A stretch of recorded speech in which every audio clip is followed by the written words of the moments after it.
여러분 한 주간 어떻게 지내셨나요? 지난주 우리는 예수님의 시선으로란 제목으로 안식일에 예수님의 일상 가운데 일어난 일을 함께 나누었습니다. 이 말씀을 붙들고 한 주간 사시면서 혹시 세상이 불편하게 느껴지지는 않으셨습니까? 아무 일도 없으셨어요? 예수님께서는 안식일의 주인이신 하나님의 관점으로 바라보셨을 때 세상이 그 안식일이 불편하게 느껴지신 모양입니다. 만약 예수님께서 세상의 기준으로 바리새인의 기준으로 안식일을 바라봤다고 한다면 아무런 불편을 느끼지 못했을 것 같습니다. 바리새인들이 예수님의 제자들을 비난하지 않았나요? 어떻게 안식일에 밀밭사이로 거니면서 밀이삭을 따서 그것을 손을 비벼 먹을 수 있는가? 이거 안식일법을 어긴 거 아닌가? 따졌을 때 예수님은 제자들에게 다시는 그러지 마라. 왜 이런 소리를 듣는 거야? 안식일은 조용히 집에 있어. 이렇게 말씀하실 수 있었습니다. 또 예수님께서 안식일에 회당에서 말씀을 전할 때 그 자리에 손마른 사람이 있었잖아요.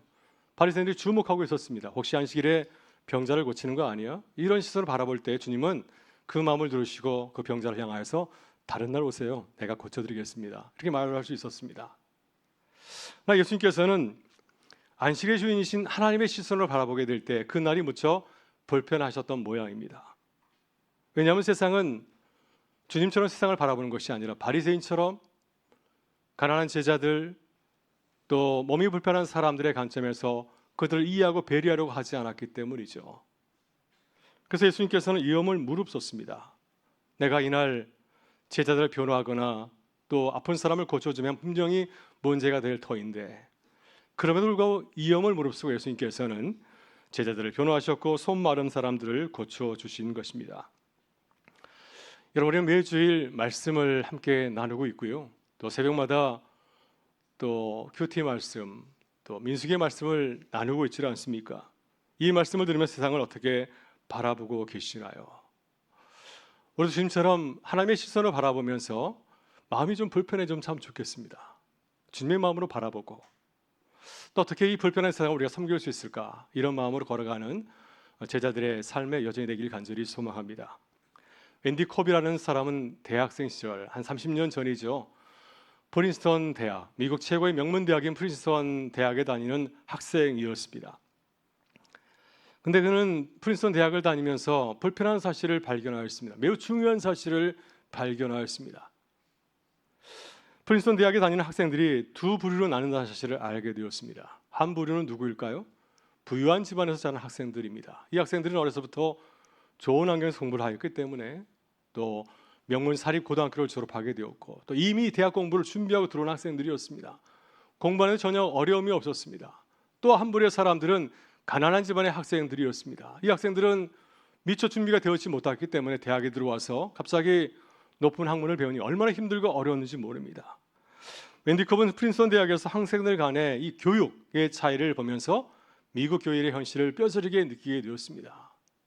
그래서 그는 이런 생각을 하게 됩니다. 만약 저소득층, 가난한 사람 살고 있는 그 지역에 명문 대학을 졸업한 우수한 학생들이 교사로 가서 3년간 봉사한다면 미국 교육의 지역 격차를 줄일 수 있지 않을까 이런 생각을 하게 되었습니다.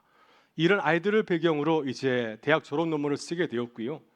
이제 대학을 졸업하고 22살이 되었을 때 앤디 컵은 이제 이 프로젝트를 시행할 수 있는 기관을 실제로 세우기로 결심을 하였습니다. 이 프로젝트를 이룰 수 있는 기관을 세웠는데 그 기관의 이름을 Teach for America, 미국을 위해서 가르치라 이런 뜻으로 TFA라고 하는 기관을 세웠습니다.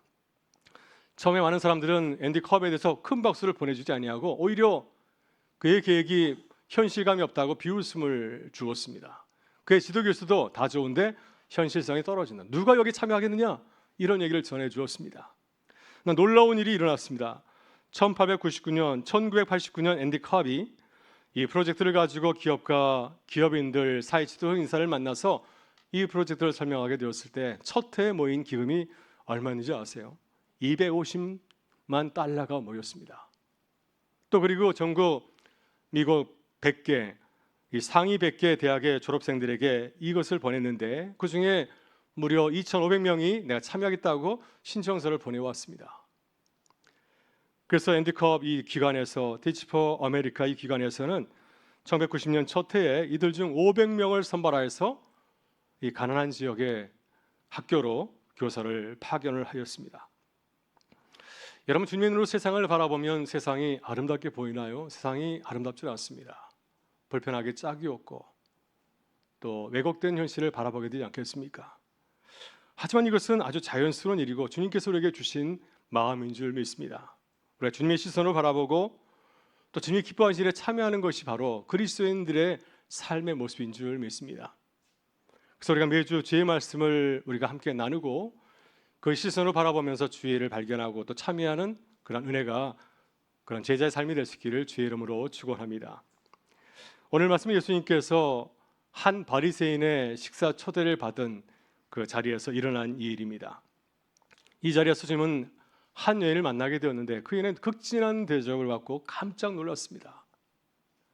그래서 이 여인을 참된 제자의 모습으로 소개해 주었습니다.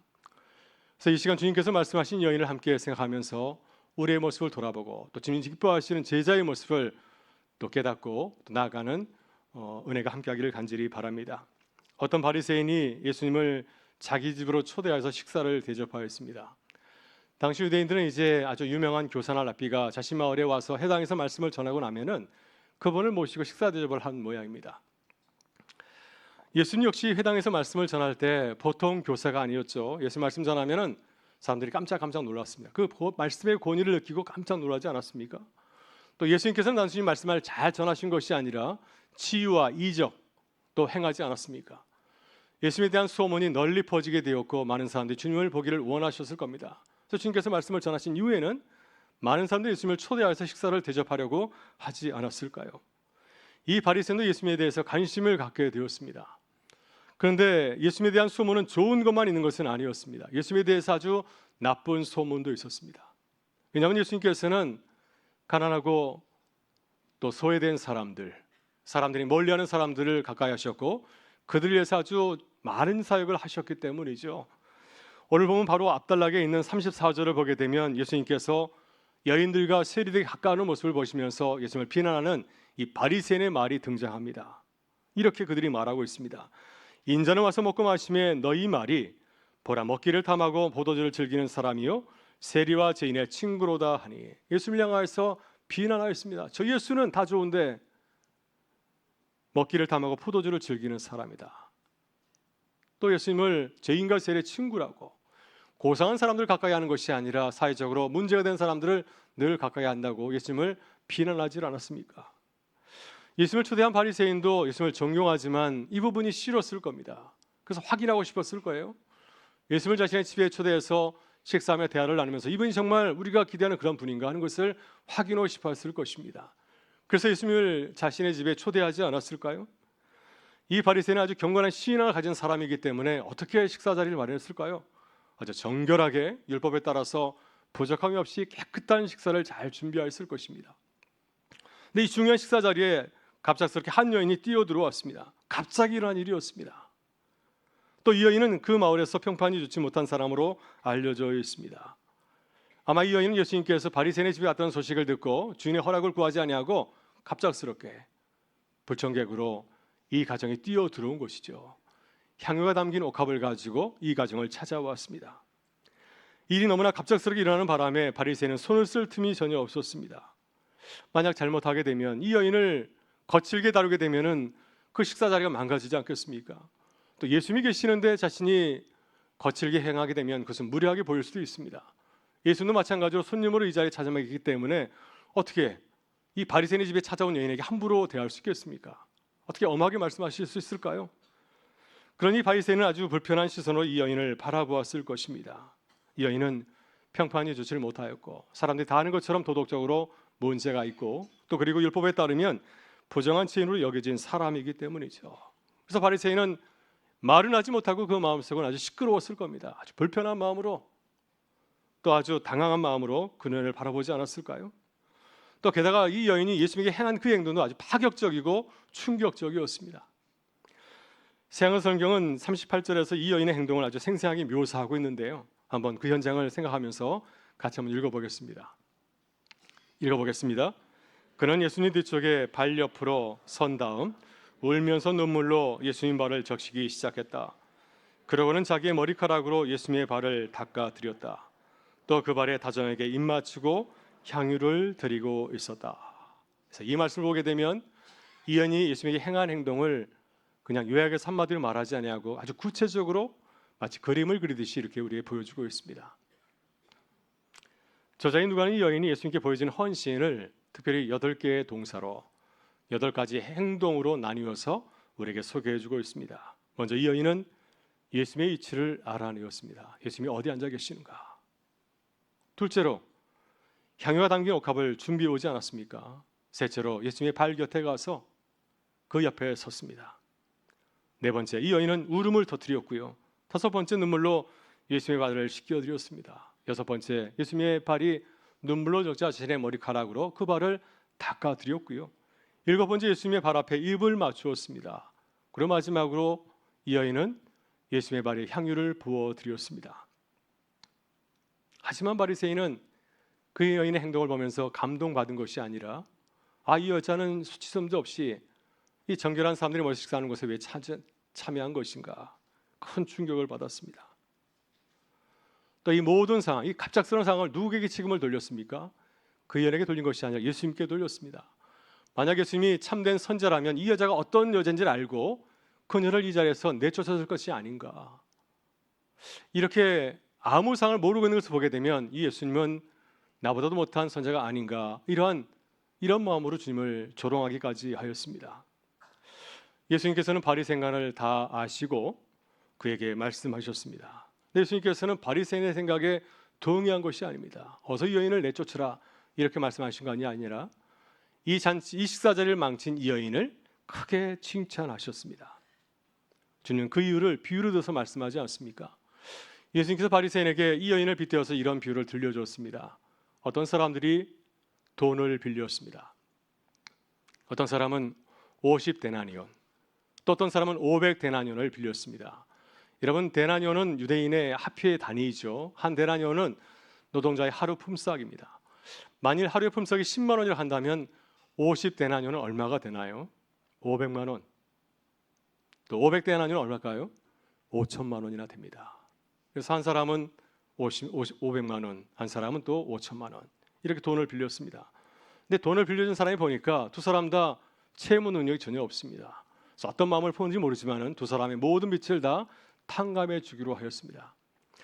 예수님께서 이 비유를 들려주신 후에 바리새인에게 다시 물었습니다. 그렇다고 한다면 이 두 사람 가운데서 누가 돈을 빌려준 사람에게 더 고마움을 느꼈을까? 누가 더 감사했을까? 그러자 바리새인 시몬이 이렇게 대답하였습니다. 제 생각에는 은혜를 더 많이 받은 사람입니다. 예수님께서 그 바리새인의 대답을 칭찬하시고 몸을 돌려서 그 여인을 바라보시면서 그 여인의 행동을 변호하였습니다. 오늘 이 여인도 비유에서 말씀한 것처럼 자신이 큰 빚을 지고 있었는데, 많은 죄를 지고 있었는데 자신의 죄를 탕감받았기 때문에, 자신의 죄를 용서받았기 때문에 더 많이 나를 사랑한 것이다, 이렇게 말씀하셨습니다. 예수님께서 시몬에게 말씀하였습니다. 시몬아, 이 여자가 보이느냐? 지금 시몬의 마음은 시끄럽지 않습니까? 저 여인 때문에 이 잔치가 망쳤구나 하면서 모든 분노를 터뜨리고 있는데 예수님은 말씀하셨습니다. 이 여인 내 생각보다는 굉장히 근사한 사람이다. 차 괜찮은 사람이다. 나에게 놀라운 사랑을 보여주지 않았느냐? 그러니 여인을 다시 바라볼 것을 말씀하신 것이죠. 그래서 주님께서 바리새인 시몬에게 말씀한 겁니다. 이 여자가 보이느냐? 여러분, 이 여자가 보이느냐? 오늘 설교 제목입니다. 제가 성경 말씀을 비교해 보았습니다. 개역 개정에서는 이 여자를 보느냐, 예수의 말씀을 이 여자를 보느냐 이렇게 하였고, 또 새한글 성경은 이 여자를 보고 있습니까로 번역을 하였고요. 근데 메시지 성경은 이 여자가 보이느냐 이렇게 번역하였더라고요. 그래서 이 세 번역 가운데서 예수님의 마음을 가장 잘 표현한 것이 바로 메시지 성경인 것 같아요. 그래서 이 여자가 보이느냐, 이것을 오늘 설교의 제목으로 정하여 보았습니다. 여러분, 예수님께서는 시몬에게 이 여자의 행동을 다시 주목하게 하셨습니다. 이 여인이 얼마나 놀라운 사랑을 보여주는가 하는 것을 말씀하시면서 시몬의 행동과 비교하여 말씀을 하십니다. 여러분, 한번 시몬의 행동을 한번 살펴보시길 바랍니다. 여러분, 시몬은 유대인의 관점에서 예수님을 잘 모셨나요? 유대인들은 격식을 잘 따지는 민족인데 예수님을 자신의 집에 초대하였을 때 예수님에게 최고의 예를 갖추었습니까? 그렇지 않습니다. 시몬은 예수님에게 발 씻을 물도 주지 않았습니다. 당시 유대인들은 샌들을 신고 있었기 때문에 진흙성 포장도로가 아닌 그 도로를 걷다 보면은 온 발이 먼지로 가득 차게 되죠. 가장 먼저 하는 일이 뭡니까? 집에 오면은 발을 씻는 것이었습니다. 자신의 집에 찾아온 손님에게 가장 먼저 하는 일은 뭡니까? 물을 주는 것입니다. 물을 주지 않았고요. 또 이들은 새로운 사람을 만나게 되면 서로 허그하고 또 보호를 맞추면서 입맞춤을 하였는데 이런 인사도 보여주지 않았습니다. 또 예수님의 머리와 발에 향유도 부어드리지 않았습니다. 만약 시몬이 주님을 정말로 사랑했다고 한다면, 존중했다고 한다면 이런 일을 당연히 거치지 않았겠습니까? 그러나 주님과 거리가 있었기 때문에, 온전히 사랑을 존중하지 못하였기 때문에 이런 예를 보이지 못하고 거리를 두었던 겁니다. 반면에 이 여인은 예수님을 어떻게 맞이하고 환대하였습니까? 시몬과는 완전히 다르게 최고의 환대를 다해서 예수님을 대접하지 않았습니까? 먼저 이 여인은 눈물로 주님의 발을 적시고 자신의 머리카락으로 주님의 발을 닦아드렸고요. 허리를 굽혀서 무릎을 꿇고 예수님의 발에 입을 맞추었습니다. 그리고 그 발에 향유를 부어드리지 않았습니까? 여러분, 이 여인이 보여준 행동을 하나씩 들여다보게 되면 상상조차 할 수 없을 만큼 철저하게 자신을 낮추고 있습니다. 마치 노예처럼 자신을 낮추어서 겸손하게 주님을 섬기고 있지 않습니까? 주님의 발을 자신의 머리카락으로 닦아드렸고 주님의 발에 입 맞추기를 조금도 주저하지 않았습니다. 이 여인이 왜 이렇게까지 최고의 사랑과 감사를 나타내었을까요? 그녀는 자신을 많은 죄를 지은 부끄러운 죄인이라 생각하였기 때문입니다. 근데 주님께서 나의 모든 죄를 용서해 주셨다고 믿었습니다. 바리새인 시몬은 자신을 미워하고 멀리하였지만 예수님께서는 자신을 기꺼이 받아주시는 그 놀라운 사랑을 경험하였기 때문에 이 여인은 자신이 할 수 있는 최고의 환대를 주님께 겸손히 드린 것이었습니다. 그래서 주님께서는 이 여인의 환대를 아시고 그에게 가장 귀한 선물을 주지 않았습니까? 내 죄 사함을 받았느니라. 내 죄가 사여졌느니라. 그래서 주님은 이 여인의 극진한 환대를 칭찬하신 이후에 시몬에게 다시 이렇게 말씀하고 있습니다. 다시 이 여인을 볼 것을 아시면서 이런 말씀을 들려줬는데요. 우리 새한글 성경 47절 말씀을 다시 한번 읽어보겠습니다. 같이 읽어보겠습니다. 이 여자는 많은 죄를 용서받았습니다.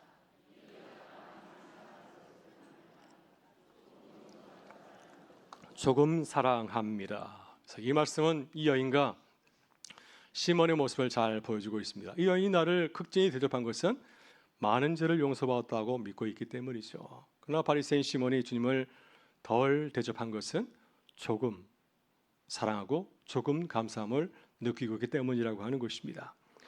오늘 예수님은 놀라운 말씀을 하셨습니다. 바리새인 시몬은 향유를 부은 여인이 내 식사자를 망쳐버렸다고 생각하지만 그러나 주님은 오히려 그 여인이 주님께 최고의 극진한 환대를 보여줬다고 말씀하고 있습니다. 오늘 주님은 이 여인을 본받으라 말씀하십니다. 오늘 본문에서는 이 사건 이후에 바리새인 시몬의 이야기가 나오질 않습니다. 그러나 누가 이 바리새인의 이름을 시몬이라가 분명히 부르고 있는 것을 보게 되면 아마 시몬은 이 사건 이후에 주님을 따르는 좋은 제자로 거듭나게 되었을 것입니다. 아마 초대교회 교인들이 바리새인 시몬의 이름을 알았을 겁니다. 바리새인 시몬을 보라, 저가 주님을 극진히 섬기는 제자가 되지 않았느냐. 아마 이런 얘기가 초대교회 가운데 있었기 때문에 오늘 그 말씀을 기록한 것이 아니겠습니까? 여러분, 그렇다면 오늘 우리는 어떠신가요? 주님의 신실한 제자로 살고 있으신가요? 향유를 부은 여인처럼 주님의 제사하며 사랑에 감사하여 그 은혜를 나누며 살고 있으십니까? 아니면 바리새인 시몬처럼 조금 감사함을 느끼기 때문에 조금 사랑하며 살아가고 있지는 않습니까? 여러분, 어떻게 이 여인처럼 주님을 사랑하는 제자로 살아갈 수 있을까요? 어떻게 주님의 사랑에 감격하는 제자의 삶을 살아갈 수 있겠습니까? 오래 생각으로 제자의 모습을 단정하지 말고 주님의 관점에서 바라보아야 됩니다. 주님은 오늘 우리에게 이 향유를 부은 여인의 모습을 제자의 모델로 제시해 주었습니다. 그래서 이 모습을 통해서, 그녀의 모습을 통해서 이 제자의 모습을 묵상하고 또 제자의 길을 걸어가는 우리 모두가 되실 수 있기를 소망합니다. 먼저 주님 앞에서 내가 무서운 죄인이라는 사실을 깨닫고 고백해야 됩니다. 예수님께서는 우리의 죄를 위해서 십자가에 달리셨습니다. 여러분, 주님의 십자가는 우리의 무서운 죄를 드러내고 고발하고 있습니다. 우리는 모두 이 십자가에 달려 죽어야 될 죄인이었습니다. 이 사실을 인정하고 고백해야 됩니다. 만약 주님께서 오시지 않았다고 한다면 내가 저 십자가에 달려 죽을 운명이지 않았습니까? 하지만 우리는 어떻게 우리의 죄를 생각하나요? 바리새인 시몬처럼 작게 가볍게 여길 때가 참 많이 있습니다. 여러분, 향유를 부은 여인이 바리새인 시몬보다 더 큰 죄를 지었을까요? 물론 사회적인 기준이나 율법의 잣대를 따진다면 분명히 사람들은 이 여인이 더 큰 죄를 지었다고 그녀를 정죄할지 모르겠습니다. 그럼 하나님 앞에서도 정말 이 여인이 바리새인 시몬보다 더 큰 죄를 지었을까요? 우리는 주님이 가르쳐 주신 비유를 따르게 되면은 이 비유에 비춰서 보게 될 때 나는 가벼운 죄를 지은 사람은 생각할 때가 참 많이 있습니다. 500데나리온 빌린 사람이 아니라 50데나리온 정도 빚을 진 사람처럼 생각하지 않습니까? 그래서 뭐 가벼운 죄를 진 것처럼 나는 500데나리온이 아니라 50데나리온 정도 빚을 졌지, 이렇게 자신의 죄를 바라보면서 그렇게 부끄럽게 앉지 않게 생각할 때가 참 많이 있습니다. 그러나 주님께서는 우리 모두가 똑같은 죄인일 뿐이라고 말씀하지 않으십니까? 우리 모두는 자신의 힘으로 우리의 무서운 죄를 해결할 수 없는 죄인에 불과합니다. 예수님께서 이 사실을 마태복음 18장에서 1만 달란트 빚진 자의 종의 비유를 통해서 말씀하지 않으셨습니까? 이런 1만 달란트는 엄청난 액수의 돈입니다. 우리 평생 갚을 수 없는 돈이죠. 현대화폐로 가치를 환산한다면 아마 2조, 수조 원이 되지 않을까 생각이 됩니다. 우리가 평생 일해도 갚을 수 없는 그런 막대한 빚을 지고 있습니다. 이 무서운 죄를 지고 우리가 살아가고 있는 것입니다. 이 끔찍한 현실을 우리는 깨달아야 됩니다. 여러분, 다윗은 한 나라의 왕으로서 신하의 부하를 범하는 죄를 범하였습니다. 그는 이 죄를 가볍게 생각하지 아니하고 500데나리온에 해당한다고 생각하였습니다. 아니, 1만 달란트에 해당하는 아주 무서운 죄를 졌다고 그는 고백하지 않았습니까? 그래서 시편 57편을 보게 되면 그는 하나님 앞에 나와서 자신의 죄를 철저하게 고백하면서 통회하며 자복하였습니다. 하나님의 은혜가 아니면 다시 살 수 없기 때문에 주님의 은혜, 주님의 구원의 은혜를 간절히 구하면서 사모하였습니다. 이런 십자가에서 죽을 수밖에 없는 우리의 무서운 죄를 깨닫고 고백하는 사순절의 여정이 되길 간절히 바라고요. 다시 주님 앞에 겸손히 서는 은혜가 함께 할 수 있기를 주의 이름으로 축원합니다. 다음, 우리는 주님의 십자가의 죽으심으로 용서받은 사실을 믿고 감격해야 됩니다. 여러분, 우리는 두 가지 실천을 잘하면 신앙생활 기쁘게 잘할 수 있습니다. 첫 번째는 방금 말씀드린 것처럼 우리가 죄인이라는 사실을 깨닫는 것입니다. 우리가 무서운 죄인이라는 사실을 깨닫는 것이고요. 두 번째는 우리가 의인이라는 사실을 깊이 깨닫는 것입니다. 내가 비록 무서운 죄인이지만 주께서 십자가의 은혜를 통해서 나를 고쳐주셨다, 나를 용서하셨다는 사실을 믿고 고백하는 것입니다. 이 두 가지를 깊이 깨닫게 되면 하나님의 은혜 감사하며 살아가는 은혜를 누리게 될 줄 믿습니다. 오늘 주님이 향유를 부은 이 여인을 칭찬하시고 이 여자를 제자의 모델로 소개하신 이유가 무엇일까요? 얘는 두 가지를 잘했기 때문이죠. 내가 얼마나 무서운 죄인인가 하는 사실을 깨달았고, 그러나 불구하고 주님께서 내 모든 죄를 용서하셨음을 믿고 고백할 줄 아는 제자였습니다. 그래서 이 그녀를 참된 제자의 모습으로 우리에게 소개하시고 또 그녀의 삶을 보여주시는 것입니다. 저는 사순절에 떠오르는 이야기가 하나 있습니다. 아주 오래전에 한국 초대교회 때 부흥사들이 늘 전했던 이야기 중에 하나인데요, 제가 오래전에도 한번 말씀을 드린 것 같습니다. 한 소년이 있었습니다. 어머니가 있었어요. 근데 이 소년은 어머니를 부끄러워하였습니다. 어머니 얼굴이 심한 화상으로 일그러져 있었기 때문입니다. 이제 나이가 들어서 학교에 가게 되었고, 학교에 가자 어머니가 더 싫어졌습니다. 왜? 친구들이 어머니를 놀렸기 때문에. 야, 너희 엄마 괴물이야, 몬스터야, 손가락질하는 것을 보면서 이 소년은 어머니 얼굴이 부끄럽게 느껴지고 아주 창피스럽게 느껴졌습니다. 하루는 학교에서 돌아오자마자 방에 들어가 문을 잠그고 엉엉 울었습니다. 어머니가 그 일을 묻자 이 소년은 솔직하게 자신의 감정을 털어놨습니다. 엄마 얼굴이 싫어, 친구들이 놀려. 그때 이 어머니는 아주 오래전의 이야기를 다시 꺼내놓았습니다. 아주 오래전에 너가 어렸을 때 엄마가 잠깐 외출하다 돌아왔는데 집에 큰 불이 났단다. 알고 보니까 그 불 속에 너가 있었던 거야. 이 사실을 깨닫게 어머니는 주위 사람들의 만류에도 불구하고 그 불 속에 들어가서 그 아이를 꺼내온 것입니다. 안전하게 꺼내왔는데 그 과정에서 그만 어머니 얼굴이 이제 불에 걸리게 되었고 큰 화상을 입게 되었습니다.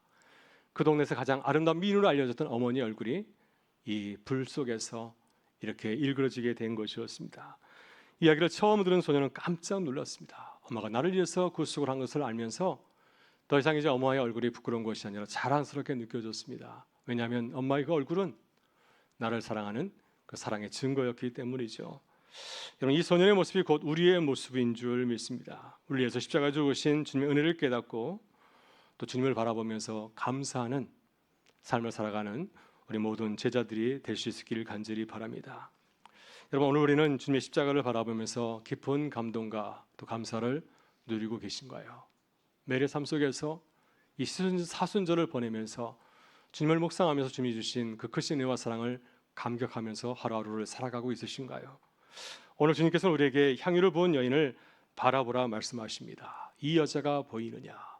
이 여인은 부끄러운 여인이었습니다.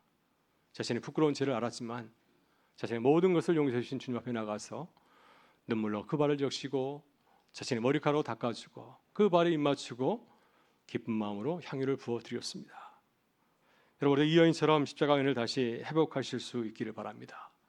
다시 주님의 은혜 안에 거하는 우리 모든 교우들의 그 삶의 여정 될 수 있기를 주의 이름으로 축원합니다.